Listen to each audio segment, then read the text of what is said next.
My name is Heidi Weber, and I'm a whistleblower. I'm credited with being one of the first women whistleblowers in the higher education industry to go through a long legal battle and survive a 7-day jury trial. That experience changed my life, and I'm on a mission to show America just how hard that battle is. After my story aired on CBS, I decided that I wanted to create a podcast that would focus on the journey of a whistleblower, the process, the daily struggles, and all the amazing people that surround them that help them along the way. We take an inside look into what whistleblowers go through each day and getting rid of all the negativity that surrounds that word so that we can get down to some real facts and genuine information. That way we can hold the corrupt forces accountable and help others find their voice too. Join us because this one's definitely no tea party.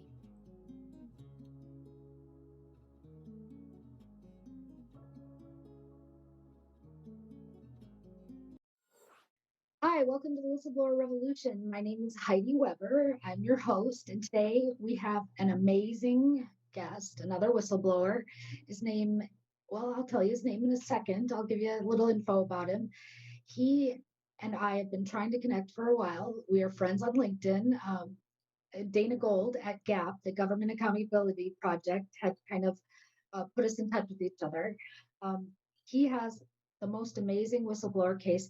It's amazing in that it's unique and affected a lot of people. So we should all be thankful and thank this gentleman for all of his ethical and hard work. His case is still going on. It's crazy. We'll get into that too. Welcome, Ken Kendrick. Thank you for being here. Well, thank you for inviting me, Miss Weber. I really appreciate it because the story is ongoing again, even though we thought it was dead. So I appreciate you having me on at actually a pivotal time in a retrial. So Wow. I'm glad we hooked up. I am too. And you know, your story is not, it's so atypical for whistleblowing. And you've done so many great things. You traveled, didn't you travel with some other whistleblowers and speak and do a lot of speaking, that sort of Y- thing? Yes, with the Government Accountability Project, I did this with Dana Gold, who was in charge of that. I was on Good Morning America, even though they completely blew everything from my job title to what I was reporting. Okay. Then I was on American Greed, who did do a good job with MSNBC uh, for a while. And I've been on a lot of local news and things like that. That's And what's great. funny is I have an anxiety disorder, but when the camera's on, I can calm down. So I That's accept that good. as God. I accept that as God's gift of calming me down when I need to be. Well, that's good. You know, and then that's something else we can talk about a little bit too, but the effects of whistleblowing and how difficult it is, especially when you do have, you know, already stress disorders and anxiety disorders and things like that, how much harder it can be, you know, to get through all of it. Um, and you were not, you know, as I understand, you were not an employee there to begin with when you first well, started this case. So, well, in 2006, I worked there for 4 months. Now, the case didn't come to finding deaths till 2008. But when I saw that there was this peanut butter outbreak and it might be connected to Peanut Corp of America, I knew it was because what they were putting on their website were lies. And I knew they were lies. wow. I had read the emails, I had sent the emails, I had So they're stopped. putting out peanut butter under a certain label or a name, or Well, they where did the sold it, peanut butter go? they were selling it to King Nut peanut butter. What had happened was I'd worked there in 2006 and Nestle was doing a second audit because they were trying to get a contract with Nestle. And I said, well, can I see the first audit? Because we did not have a real QA person. I was the production planner. Good Wow. Morning America screwed that up and said I was a plant manager. Huh. Way off. So, of course, I was ostracized for that. Sure. But anyway, uh, when I was learning from Nestle what they wanted, no one else at any of the three plants of Peanut Corp could give me answers on what's acceptable, what's not acceptable as far as salmonella levels, things like that. So when I saw that they thought this might be King Nut peanut butter, I hadn't worked there in 2 years, but I knew it was them. This isn't to, in Right. my mind, it wasn't, this is a possibility. It was what I feared finally came true. And to this day, I still feel guilty that I didn't do more to stop it the 2 years before I left. I Mm. really do. Every night I think of those victims.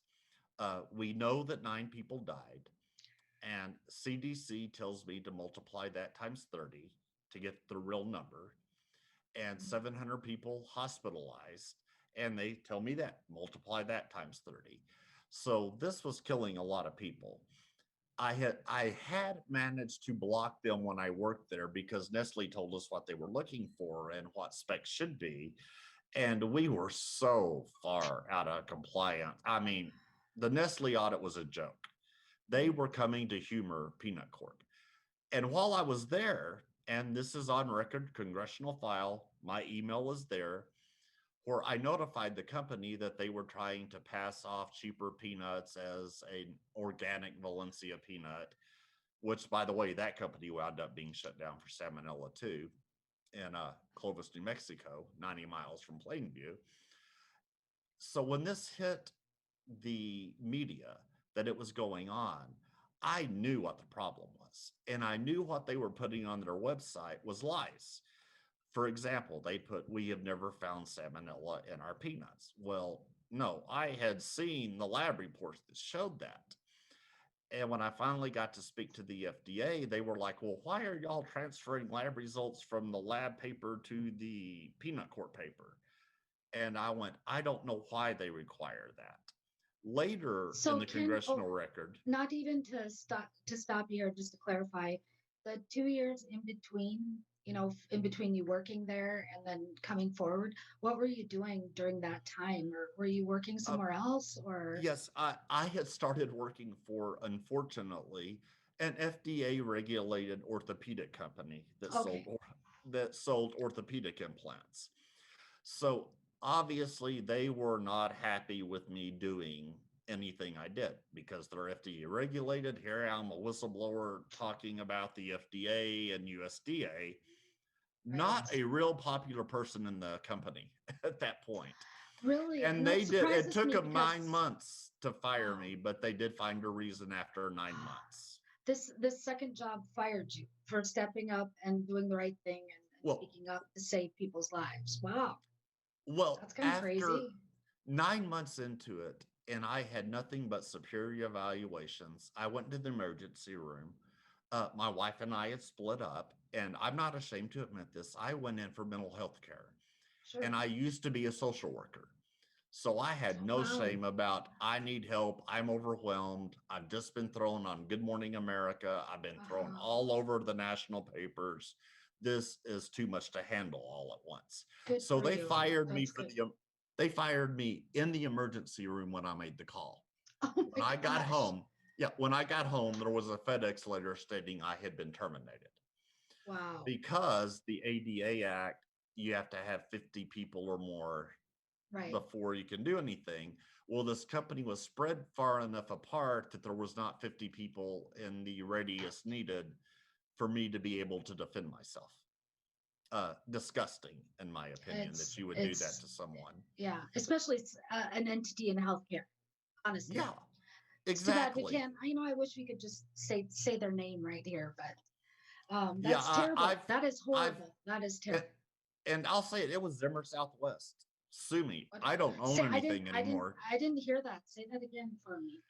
Zimmer Southwest Okay, Orthopedic gotcha. Company. Okay, gotcha. Yeah, there's Uh, some people. I'll say it.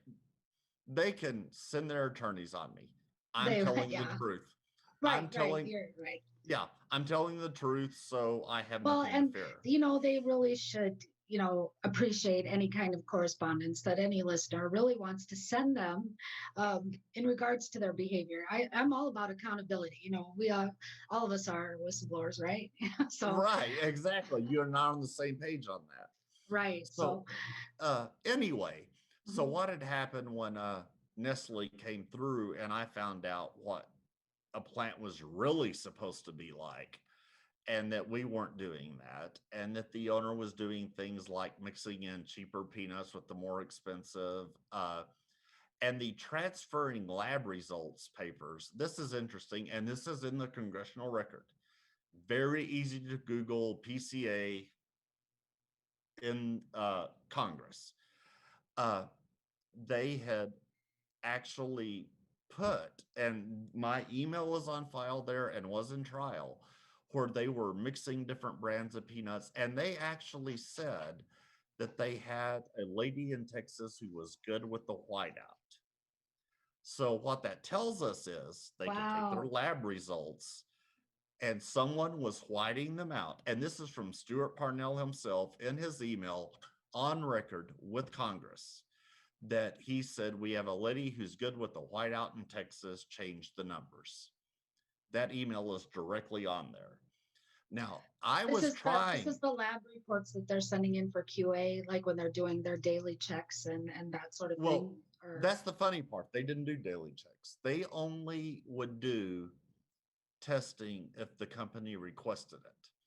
So now let's say I okay. ship out 40,000 pounds of peanuts and the company wants the records. I was told to go back and find the closest one to a date would have the less testing and send it to them, which I refused to do. Handed over to the plant manager and said, my signature's not going on this. You Are want to these go to Bubba's? I jail? mean, That's up with you. are these people that have no education whatsoever? I mean, like, I guess I don't understand how you get to be in control of that large company and you are, making this egregious of a mistake. Well, I was And tested. This is interesting. When we were doing the Nestle audit and they wanted in what we call environmental testing, that's where you test different places in the building to see if you have salmonella, listeria, something bad, basically. And the plant manager in Georgia, who was also technically my boss, had said this would look a lot better if you would microwave the sponges, which means put kill them in the everything. microwave, Right. kill everything, and send it. Now, later, I went back to work at the lab I had worked at before I started there. And I had set up for the testing to go there because I knew they wouldn't lie. And this was Marshfield Food Safety. Yeah. Uh, I have some disagreements with them, but they wouldn't deliberately alter test results. Right. Right. Uh, and anyway, so being told to do that when I knew that like these weren't even from the same day, much less daily. And most companies, like in meat packing, for example, you have to have it tested every hour of production. Right. Okay, that's with the USDA, which, by the way, they cut the inspectors in half under the Trump administration and it's not being monitored. Big surprise there. Big Yeah, surprise. go figure, right? Let's Yeah. deregulate everything. So anyway, with peanuts, it's under the FDA and USDA if it's organic. It gets complicated. Like if you order a pizza, it's regulated by the USDA for the cheese, but the FDA for the meat. It's just really messed up. Wow. And they're not even always on, par with checking. I mean, it sounds like we should be super regulated and we're not. Right. Depending And on the administration, like you said. yeah, and when the Peanut Corp people were putting up, we rigorously test, and their plant in Georgia was being looked at. And I saw this on the website. I knew they were lying. I'm about to get real personal here, too. So I am sending, I mean, I'm up like I got out of work and I would stay up till midnight emailing everyone I could. And even when I worked there, I was emailing the Texas Department of Health going, this is what's going on. Y'all need to stop it. Did you Well, know it you were turns out, whistleblowing at this point? I mean, did oh you? no, Yeah, you didn't have. Yeah, right, I didn't even know what whistleblower meant at right, that point. right. Okay. So anyway, never got a response. And on Good Morning America, they said they never received an email from a Kendrick. Well, I was doing it anonymously, so of course they went on Good Morning America saying they never received this, even though the private companies were willing to admit that I had put these things forward going, hey, this is how they're ripping you guys off. Right. So me and the Texas Department of Health are not on good terms.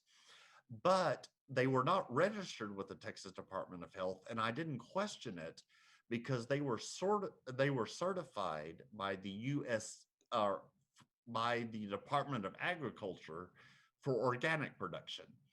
And the first question on that form is, are you registered with the Department of Health? This inspector on 3 separate occasions checked yes without double checking to make sure they were registered.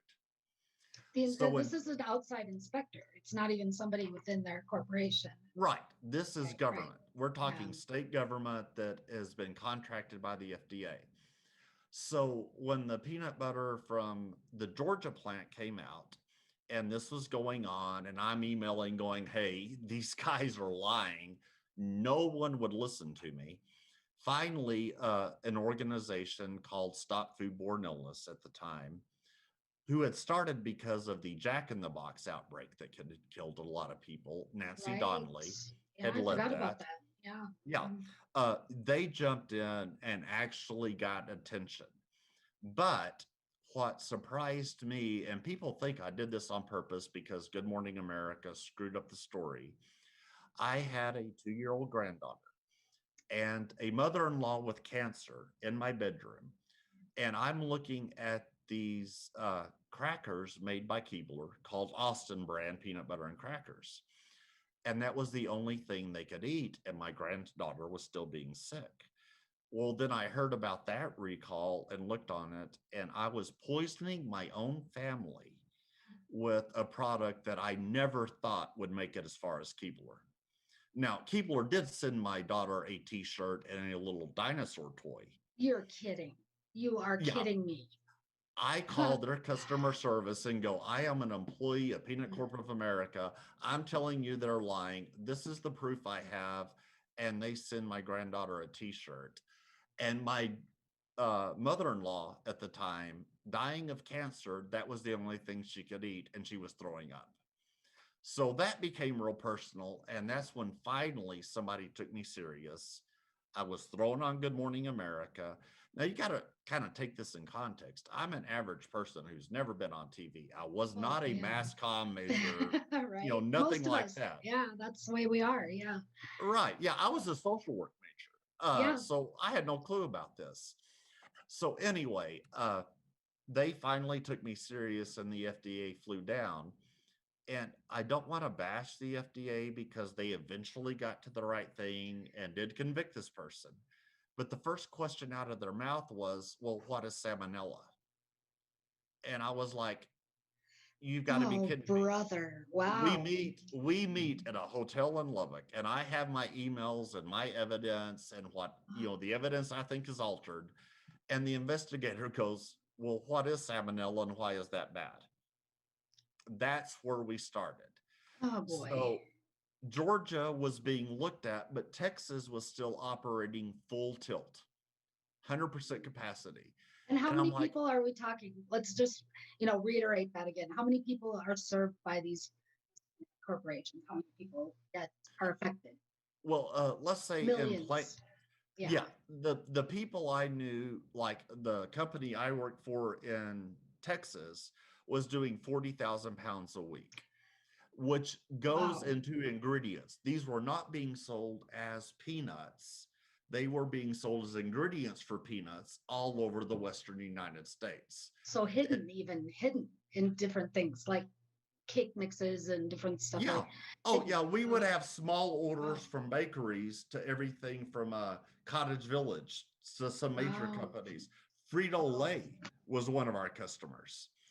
Oh my gosh, that's terrible. I like Frito-Lay. What the heck? Yeah, and we find out, I find out later that this secretary I trusted was using the whiteout, as it says on the congressional record in an email from Stuart Parnell, the owner of the company. Okay, good. I'm just going to back you up for a second and just say congressional record, you've talked about that a little bit. To summarize it, correct me if I'm wrong here. At this point, you have no whistleblower attorney, no whistleblower case. That's not even on your radar. You're just trying to do the right thing and fix this stuff and bring notice to everyone.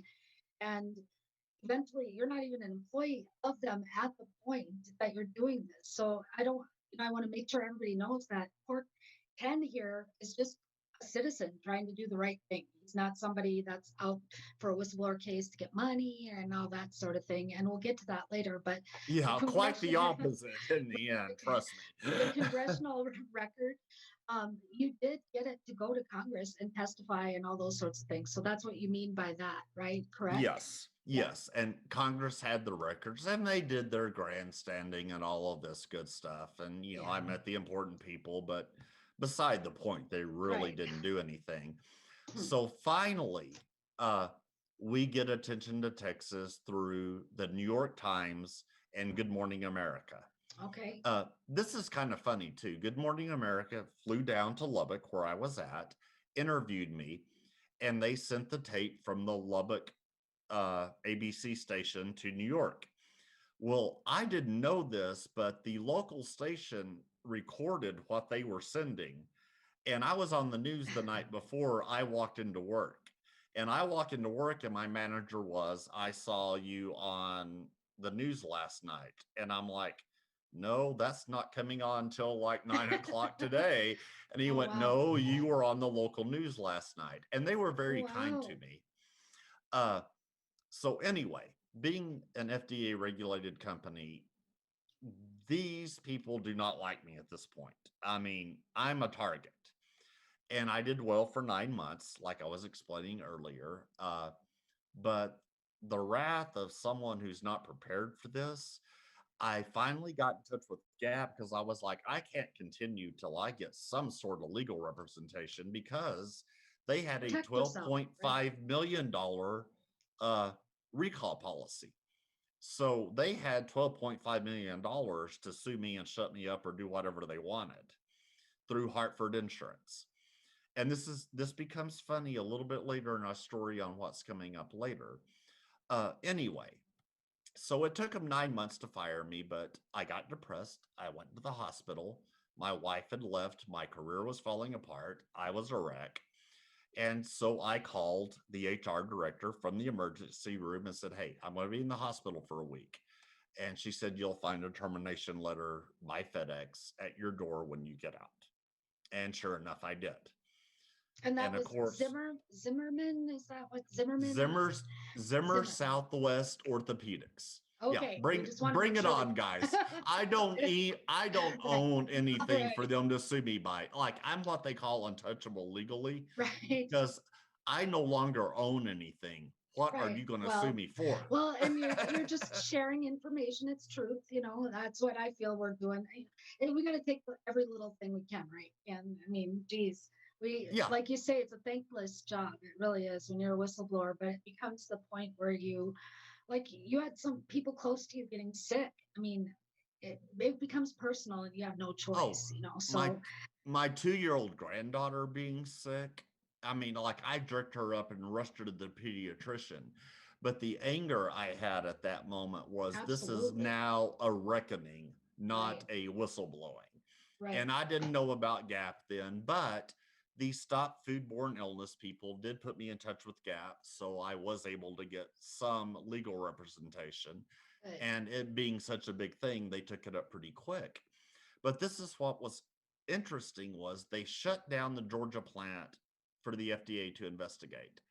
Texas is still going full tilt. And they're even getting emails to the FDA from the owner, Stuart Parnell, saying, can we ship everything to Texas and have it processed there and redistribute? Well, and I was later vindicated on this, going, no, peanut butter came to Texas. We were sending peanut meal to make peanut butter to Georgia. If it's in one place, it's at the other. And the New England Journal of Medicine backed me later. It took them a year, and it was the exact same strain of salmonella. So I'd kind of put myself out there, but you know, common sense tells you if it's in one place, it's at the other. And salmonella is deadly, folks. I mean, this has killed what you said, 9 people multiplied by 30. You know, the Yes. real numbers that we're Oh, tracking. It's terrible. People and it get dead causes sick. children will also get what they call sudden onset osteoarthritis. And I've seen the pictures of these kids, and I'm going to try to not get Painful, teary-eyed here. painful, terrible. Oh, yeah. The Terrible. victims' families were very nice to me. But, I see a picture of a 3-year-old hooked up with wires and tubes, and he has this. And so he will have osteoarthritis for the rest of his life. So we're not just Osteoarthritis, talking, osteoarthritis is like typically what we call old people arthritis. Old people arthritis. It's not right, like rheumatoid. It is, the joints are affected, but it's usually it's a breakdown of the joints from wear and tear. Well, these kids obviously they didn't have wear and tear, but right. It the was an disease autoimmune caused. Right, right. right, right, Salmonella is close enough, it can cause an autoimmune disorder called right. sudden onset. So we have no idea of how large this effect was. And Right. there's been a great person, I got to mention him, J.R. Realm, whose mom had beaten brain cancer Oh and my was in gosh. a rehab Wow. facility. And every morning she had toast and peanut butter. She Mm. beat brain cancer but died of salmonella poisoning. Oh my So gosh. I have to bring up JR Realm because he has been a better advocate than I ever could be for food safety.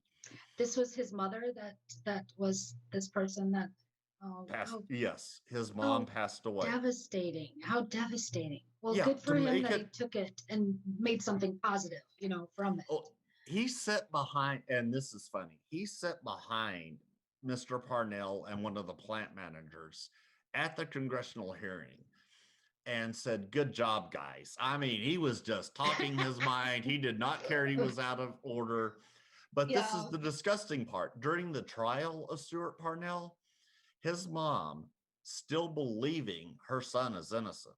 And despite these emails where he like all but specifies he's guilty, his mom, and I heard this secondhand, but it's verifiable, it's in plenty of news stories, was still defending him and was mouthing off in court when he was getting his 28-year sentence.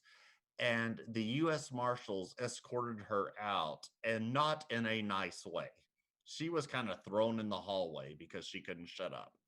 The Yeah. family the family backed him that much, even with emails of him going, "This may have salmonella. My heart is in my throat. We have a lady in Texas who's good with it. Oh, this salmonella went out. We have an insurance policy to cover it." All that stuff. So he definitely knew this was happening and he was just trying to put out fires here and there with small stuff. Yeah, So he knew he's this was doing it going with out. the emails, and he admits it in the emails. And if that's not enough for him, they'd had another case before this happened where a company was about to sue them saying your peanuts contaminated our candy. And I called him and went, "Hey, I worked in the lab. How can I help you with this?" And he said, "Don't worry about it. I have Hartford Insurance with a $12.5 million Oh, policy. brother. Shut up and stay out of it." And I'm like, "You got to be kidding me." And before that, there's also a mold called aflatoxin, and it grows in peanuts and things underground. Well, he had already been cited by the Department of Agriculture for sending this out, trying to get it to Canada.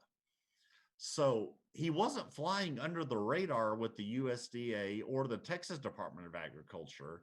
But since they never registered with the Texas Department of Health, my emails were going nowhere. Then, of Mhm. course, when Good Morning America calls them, they go, "We never heard anything from a Mr. Kendrick." I'm like, "Well, but you got the information." Right. And when I talked with the FDA, it took them 3 inspections before they finally found the dead mice on glue boards and rats in the ceilings and Oh all the my damage. gosh. Ooh. Uh, a flooded basement with water, which is a huge contaminant to have stagnant water in a food production plant. Yeah. And let me explain why. Birds fly on the roof, they take a Mm. crap, and Oh, the water goodness. gets washed down into your plant. And we had multiple leaks on the roof. So So bird Ken, crap was being washed into this plant, and they knew it. so why, one question for you. Why were you the only one? did you have other people from the plant then finally come forward? Because obviously the workers in the plant see all this going on a daily basis. Why didn't they come forward?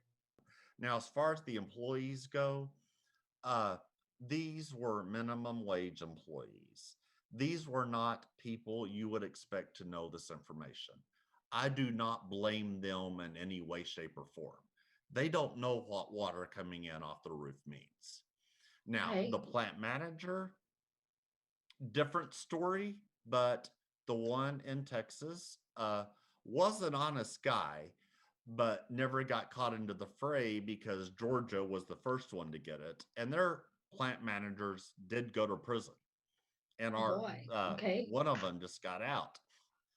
And I almost went back to work for them. They fired the plant manager where I was working and asked me to Mhm. come back as the quality assurance director. Um, Now, I was asked to come back as the quality assurance director okay. because during this Nestle audit, I had rewrote the policy and procedure manual for quality assurance. Okay. Even though that was not my job, I pulled it from the USDA website from my old lab manager. She came in, she taught them. And this is what caused a problem in my marriage. They offered me a lot of money to come back as a QA Oh, director. wow. And I went, there is no way in hell I'm going to wind up in prison working for you guys. And sure enough, 2 years later, look what happens. It breaks open. Hang on a I second here. easily could have been in jail. Okay. So why would that be a problem with your wife? I mean, I guess I don't understand why she would be upset that you're making a lot of more money here. Why, that would be an issue for her. Well, like I'm doubling the household salary if I take this. Right? That's a good So, thing, isn't it? Isn't that a good thing? yeah, but I don't want to go to jail. I mean, like, Right. I know what's Right. going And on. so she wanted you to I, take the job. But you were like not about that, right? right. I was like, nothing good is going to happen out of me doing this. I mean, Right. I saw bad things happening. And that's what makes me feel so bad, Heidi, is even though I put those policies and procedures in places, was told to microwave sponges, all this stuff, I knew this would happen at some point. And the fact that I couldn't stop it and people died later is something I live with every night of my life.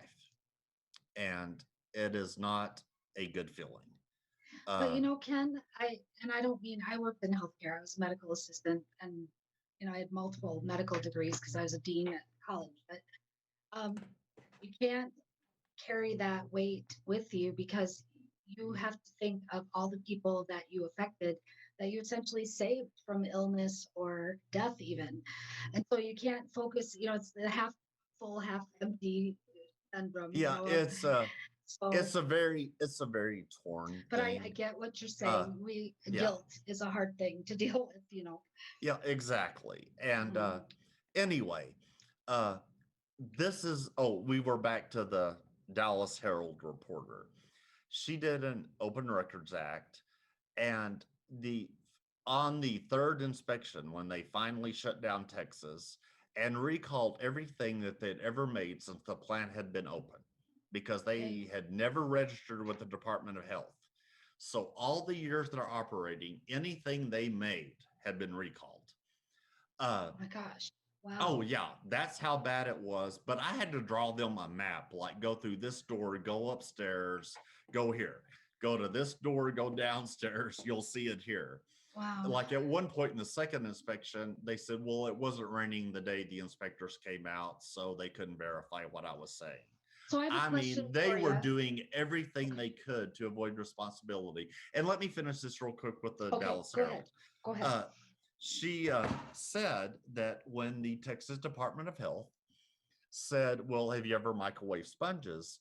And the new plant manager said, well, no, because if you do that, it dries them out and the lab won't take them.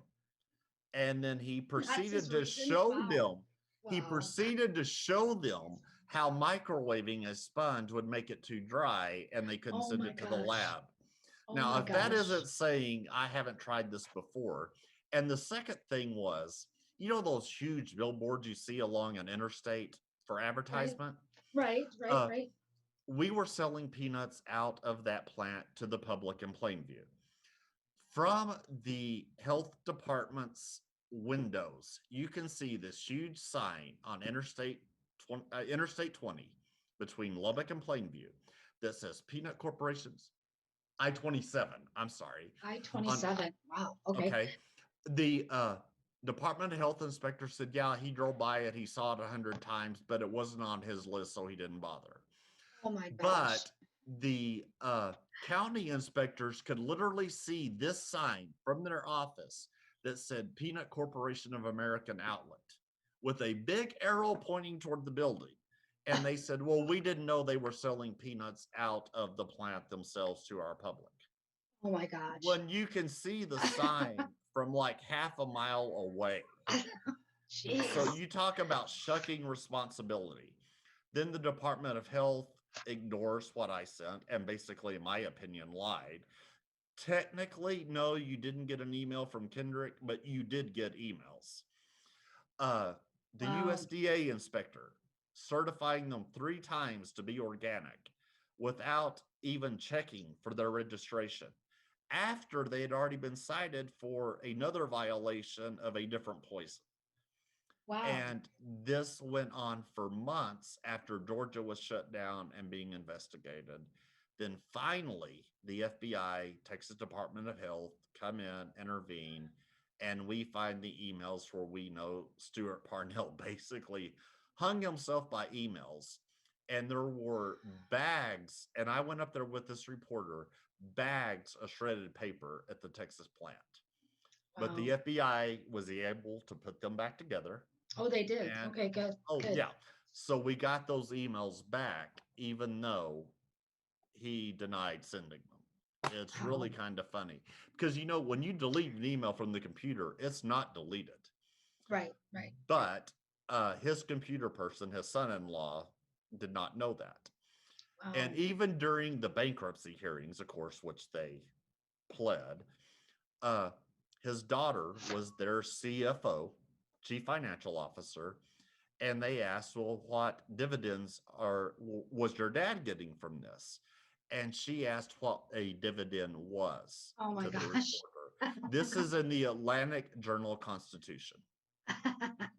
That's funny. I'm trying to fix this. Sorry.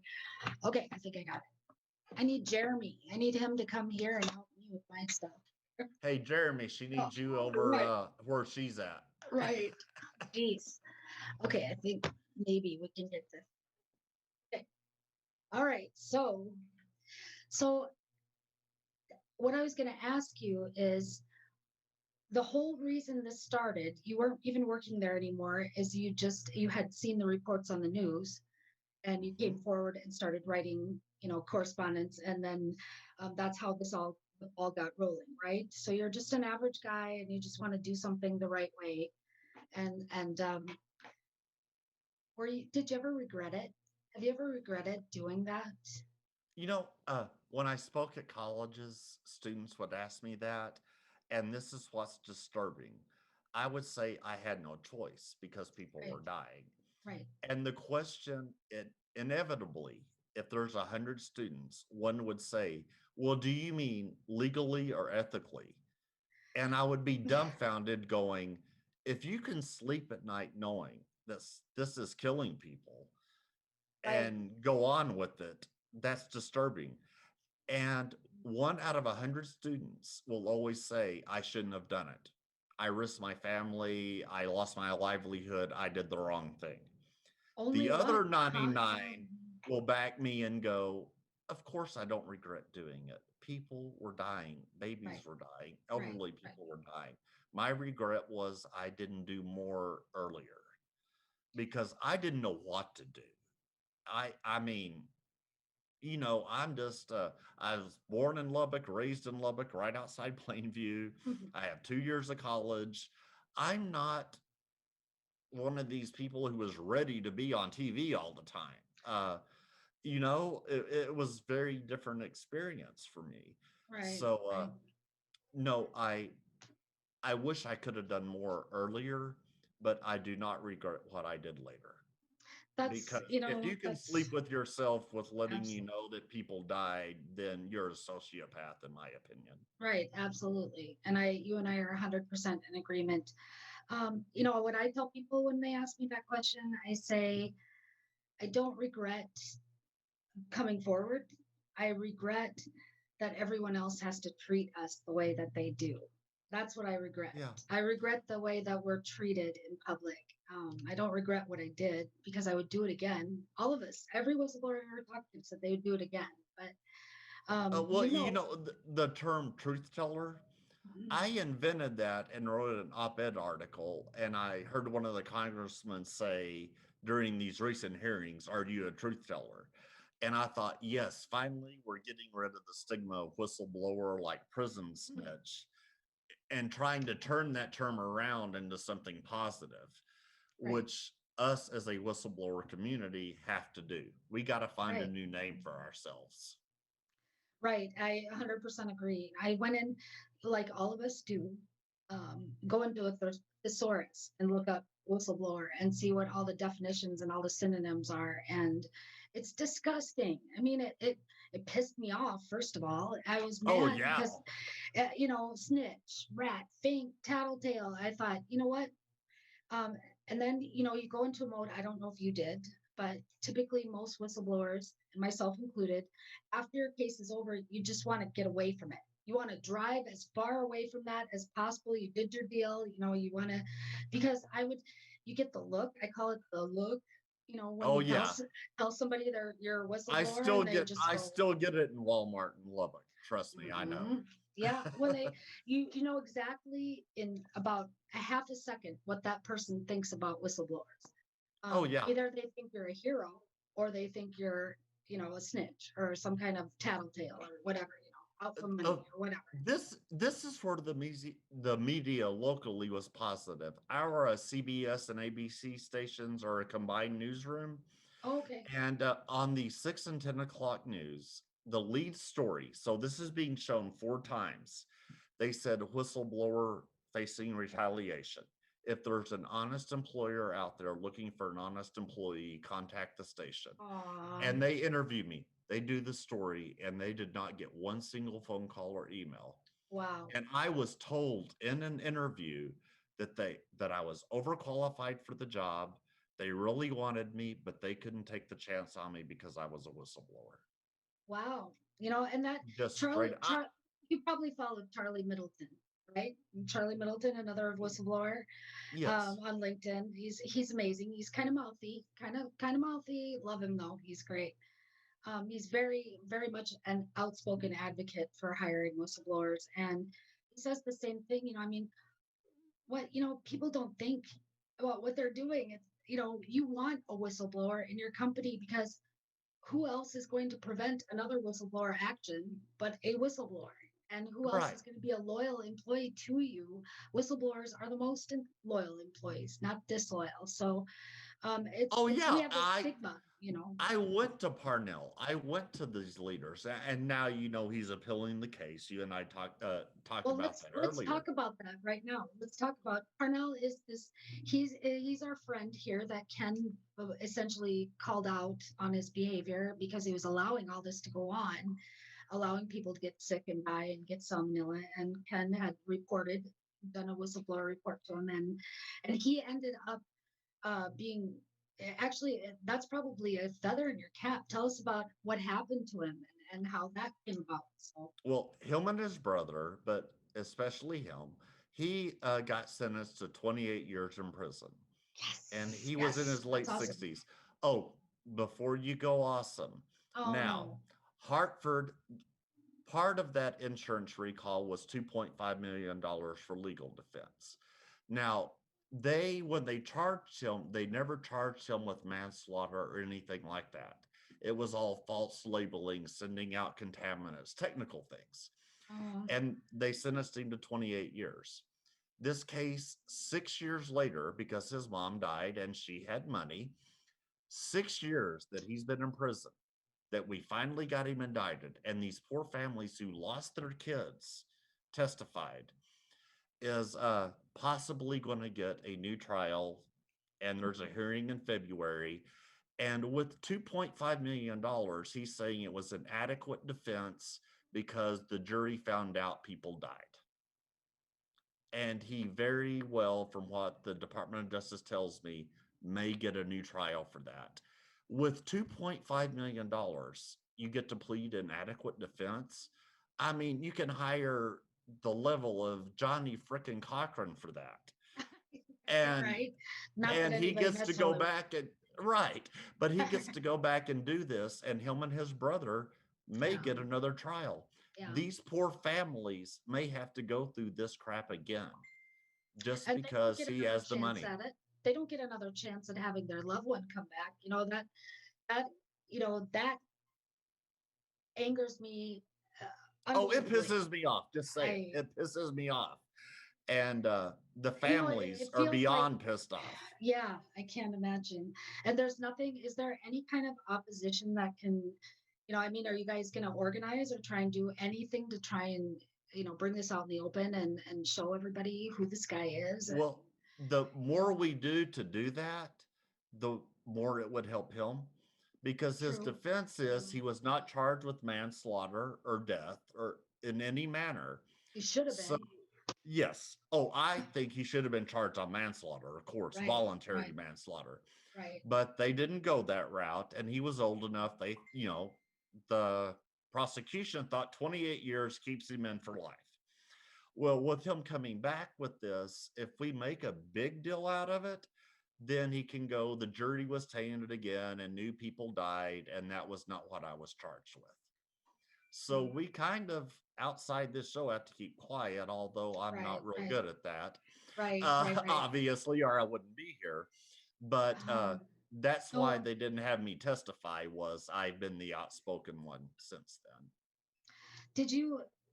you never testified at all at any of these proceedings, court proceedings? You were compelled to testify at least a little bit, weren't you? They did not call me into Georgia, but that was kind of like I was the backup plan for Texas. So Okay. they do these charges in a federal court in Georgia. And then if that fell apart, then they could turn around and file charges in Texas. So they kind of wanted me separated so that we had a backup plan should he get away with it. The Okay. jury in Georgia did the right thing, and now he's trying to say it's not because they figured out all these people died. Although he's been sitting his big behind in jail for what, 6 years now, so we've at least gotten 6 years out of him. Oh, yeah, but To the think about. families, But the yeah, it's families no having to consolation. be, yeah, they have to be put back through this again. People with dead babies and dead mothers are going to have to go back and retestify what happened possibly when this comes up in February.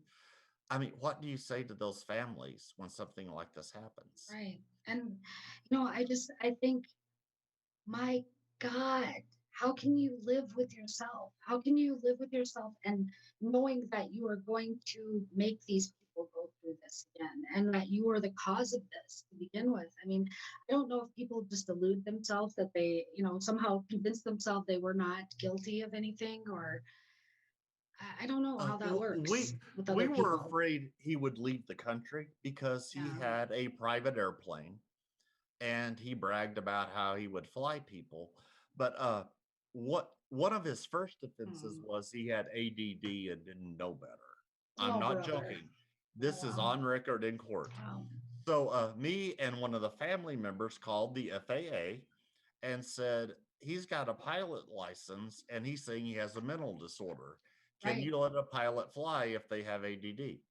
Right. And so they took his flight license away and marked the airplane. So that at least kept us.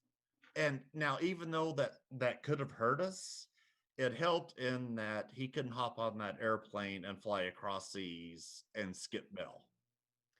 And that's, So, you guys are so and that was smart. That's stupidity funny. on his part. Oh, it was hilarious when I had read the next day after I notified the FDA that they had jerked his FAA, they had jerked his license. I was laughing very hard because it was about time at that point something bad happened to somebody that it needed Right. to happen to. Enjoy flying your plane. We've taken your license away. Now leaving the country is going to be a little more difficult. Right. Right. Well, let's chat a little bit about life. Life can be very unfair. It can be very unfair. And as you know, I mean, and I've talked about this millions of times at this point, 80% of whistleblowers get nothing, nothing, not a zero, not a single cent. And they put their lives on the line, their jobs. I mean, I had the window shot out of my car before trial. Um, it's a life or death situation for a lot of us. Yeah, Um, I had my porch light shot out. Yeah. and we still do it anyway because it's still the right thing, and we have kids and people that we want to be a good role model for, but life is not fair. Most whistleblowers, they get retaliated. As you know, you experienced it. We get blackballed in the industry, after doing this. They Most of get us, mauled in every industry right? after it Most happens. They people Google don't. your name Yeah, and you're done. right, right, right. And it doesn't matter. I mean, you have to start over. I went back to practicing with new graduates that I used to, I was dean over for a while before doing this. So it's something that it will end your career very definitely. And so whenever people complain about the whistleblowers that do get a huge settlement, millions of dollars, I sit there and say, but what if that was the last paycheck you're ever going to get in your life? And what about the other 80% of people that get nothing, not a single thing? So I was And I lucky enough, think it's higher than 80%. right, right, It's right. I very think it is rare. too. Mine Um, made news. We don't know how many people try to do the right thing, get fired, and have no right. recourse. And because they just don't pursue it. That a lot of people just go away and think, well, I'm not going to fight this or whatever. But so you were one of those people. First of all, you weren't employed by them when this all happened in the first place, but and you didn't have a whistleblower attorney until later on when you got the good people at Gap on your side. Um, Correct. Amanda so Hitt and Dana Gold have been wonderful. and at this point you had already, it's probably already too late. I mean, the cat was out of the bag, so to speak, as far as alerting the government in some kind of false claims act or that kind of thing. Or did you file a false claims act? Were you able to do any of those things? File any kind of No, whistleblower case? No. Yeah. these do not fall under that criteria. Okay. Defrauding the public, things like that. But and I think like I said, it has to be under wraps because they seal those cases, until sealing means that no one can talk about it or not even know that it's going on until the government can do an investigation. And yours had already Yeah, been I out in the wasn't open. real good. Yeah, I wasn't very good at that. So, Well, and none of us are because we're not thinking about the legal case. We're thinking about what's the right thing. But so part of what I try and do too with the podcast is tell people if you think you have a whistleblower case, please, if you think you have a whistleblower case, find a whistleblower attorney. Even call the people yeah, at Gap. Call them, uh, ask them. They'll talk to you for free. You'll at least get information because I get a lot of nuts too. I'll just say that right now. I get a lot of people oh, that of call me that are course. a little off mentally, or whatever. But I don't care. Even if you I am doesn't too. I'm matter. I'm I'm crazy, but I don't care. Yeah. If you think you have a case, call a whistleblower attorney because it could And mean the see, difference. mine was I didn't even know there was such a thing. Right. I didn't So either. yeah, and so when you're in the middle of it, then you find out you have some legal backing. But in my case, it didn't matter. This isn't like Right. tax fraud or Right. medical Right. ripping Right. off the government. Right. And so when I would speak at colleges, which I haven't done so in a long time, except the local one here at Texas Tech, a Uh-huh. professor who teaches ethics still has me come in. And I tell students if I had it to do over again, the first phone call I would have made would have been to a Absolutely. whistleblower attorney. But Right. at the time, I didn't even know there was such a thing. I didn't So, either. I was lucky. I was writing a book at the time and I was devastated. I was fired and I knew that I was a whistleblower, but I didn't know there was a legal thing and you could go through a case and everything. And my editor for my book says, "Well, that's against the law. That's illegal. You need to get a hold of a whistleblower attorney." And I'm like, "What?" you're So like, what's that? yeah, I Yeah. go, and I ended up calling. It's kind of funny about this. I ended up calling before I got a hold of Clay A. Hallinan, um, the corporate defense whistleblower attorney. So I got a hold of this whole firm that represents the corporations in whistleblower. And here I'm telling him my whole story and everything. And this guy's sitting there listening to me on the phone, just let me go right on. And he goes, it's not me you need to talk to. You need to get a plaintiff whistleblower attorney. But he said, here, get a hold of Clay. He goes, I hate going up against this guy. I hate it. Get a hold of him. He did a good job for you. And so it's hilarious. You know, I don't even think I've told Clay that. Or I don't remember telling him that. I'll have to, well, hopefully he'll listen and I'll tell him. But that was funny. And I wish I would have wrote down that guy's name, because Clay's asked me a million times, well, who was that you talked to? And the person didn't have any, you know, they were connected with the university that I was at. They were just a corporate representation. But it's funny how, you know, I would have been in the same spot you were if I hadn't have done that, you know, and I did not get millions of dollars. I wish I would have. You know, I'd probably still be here talking to you, but I We wish I would could. have Oh our my own God. agency going. Right, You right. know, We'd we be would have stopping a all group. this. Yeah, Right. exactly. I just got, you know, my wages for the time that I was gone. And I was, you know what? I was completely happy about that. I had a jury. You know, I'm friends with the foreman of my jury. How many people can say that about their, you know, a trial or whatever? We became friends afterwards because she said, you're an ethical person and you're the kind of person I want to be friends with. So I thought, you know, that's pretty cool. Anyway, Ken, you are an amazing guy. I want to say thank you Well, for thank every other you. person in the country that you helped save and that you helped make a difference. And even though your luck has been kind of crap, we're going to say, my Budai over here are going to give you some good vibes. All right, I'll take it. Yeah. And we're going to say that somebody's going to hire you. And if they don't, then I think, you know, talk to me. We'll figure out some way that you can at least speak and get your message out to a lot of people. I think that's Yeah, important. that I will never give up on. And I think, and you're good. Look at you, anxiety. You're like Mr. Cool, Calm, and Oh, Collected. when we're through with this, I'll be in the bathroom gagging, but that's okay. It's worth it. It's worth it. You're too funny. You're awesome. Well, I will let you go, and I hope that you'll come back again and we can sit and chat about all these exciting things. Anytime. We were talking. Your orthopedic. It was Zim. What was it? Zimmer Southwest. That's it. That's Zimmer Orthopedic. Yeah, they're just some great people over there. Sure, and give them a little call and let them know what to think about them and the way they treated poor Ken here. And, I'll be getting a phone call about this evening, or when this airs. I'm sure I'll be getting a phone call. They can call me, but and then we'll be watching for Mr. Parnell and hope that orange still becomes his color for a whole lot longer. And I'll send y'all our good vibes that way too. But we'll check in with you and see how things are going down the road. Thank you again for being here, Ken. Thank you so much for having me. Ken, how can people get a hold of you? If they want to reach you and get a hold of you and tell you how great you are. Oh, if you Google Kenneth Kendrick whistleblower, I'm on Facebook, I'm on Twitter, LinkedIn, yeah. Yeah, I'm on all that stuff. I'm easy to get a hold of, and I'll even give this out: kkendrick41@gmail.com. Great, that's perfect. And this is again Kenneth Kendrick. He was a peanut whistleblower. That's kind of a funny way of saying it, but and helped save a lot of people from getting really sick from a huge corporation that was doing a lot of bad stuff. So thank you, Ken. And thank you for having me. We'll we have some other things coming up for next week, so stay tuned.